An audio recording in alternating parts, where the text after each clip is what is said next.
नमस्कार, आप देख रहे हैं आंचलिक खबरें। मैं हूं आपके साथ अरमान। एक बार फिर किसानों का सब्र जवाब देने लगा है। एमएसपी के वादे तो हुए, लेकिन जमीन पर आज भी कोई ठोस गारंटी नहीं। इसी सवाल को लेकर अब किसान सड़कों पर उतरने की तैयारी में है। उत्तर प्रदेश के अमरोहा जनपद के गजरोला में आज एक बड़ा ऐलान हुआ, जिसने राजधानी दिल्ली तक हलचल बढ़ा दी है। दरअसल गजरोला हाईवे किनारे बस स्टैंड पर संयुक्त किसान मोर्चा, गैर राजनीतिक और भारतीय किसान यूनियन खालसा की एक अहम बैठक आयोजित की गई। इस बैठक में किसानों ने दो टूक कहा कि भाजपा सरकार ने एमएसपी को लेकर जो वादे किए थे वे अब तक पूरे नहीं हुए हैं। किसानों का आरोप है कि सरकार सिर्फ आश्वासन देती है, लेकिन एमएसपी को कानूनी रूप देने से बचती है। बैठक में यह भी तय हुआ कि अब सिर्फ बैठकों से नहीं, बल्कि एक लंबी और निर्णायक लड़ाई लड़ी जाएगी। भारतीय किसान यूनियन खालसा के राष्ट्रीय अध्यक्ष के निर्देशन में किसान जागृति यात्रा निकाली जाएगी। ये यात्रा 7 फरवरी को कन्याकुमारी से शुरू होकर जो देश के अलग अलग राज्यों से होते हुए कश्मीर तक जाएगी। यात्रा उत्तर प्रदेश से गुजरते हुए अलीगढ़ और बागपत जैसे जिलों से निकलेगी और 19 मार्च को दिल्ली के रामलीला मैदान में इसका समापन होगा। यात्रा के दौरान किसानों ने हस्ताक्षर कराए जाएंगे और उनकी मांगों को एक ज्ञापन के रूप में इकट्ठा किया जाएगा।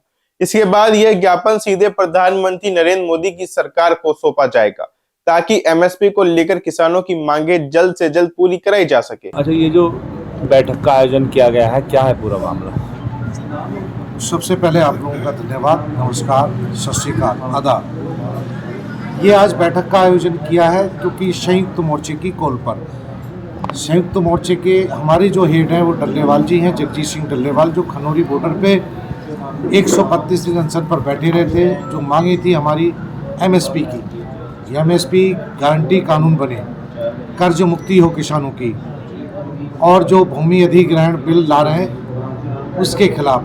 तो ये हमारा जो प्रोग्राम है 1 फरवरी यानी कि 7 तारीख से कन्याकुमारी से स्टार्ट होगा।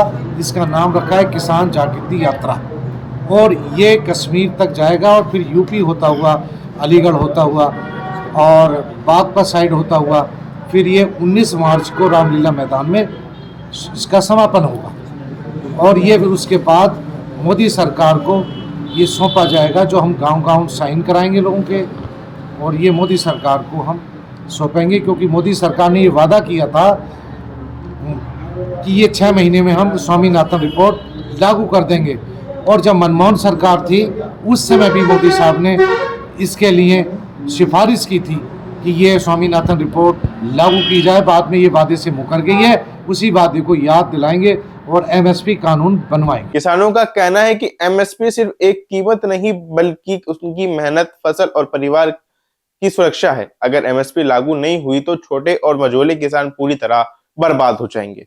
यही वजह है कि अब यह आंदोलन सिर्फ किसी एक राज्य का नहीं, बल्कि पूरे देश के किसानों की आवाज बनता जा रहा है। अब सवाल यही है, क्या सरकार किसानों की इस जागृति यात्रा की आवाज सुनेगी, या फिर एक और बड़े किसान आंदोलन की जमीन तैयारी हो रही है? आप इस मुद्दे पर क्या सोचते हैं? अपनी राय नीचे कमेंट सेक्शन में जरूर लिखिए। वीडियो को शेयर कीजिए और किसानों से जुड़ी हर बड़ी खबर के लिए आंचलिक खबरों को सब्सक्राइब करना ना भूलिए।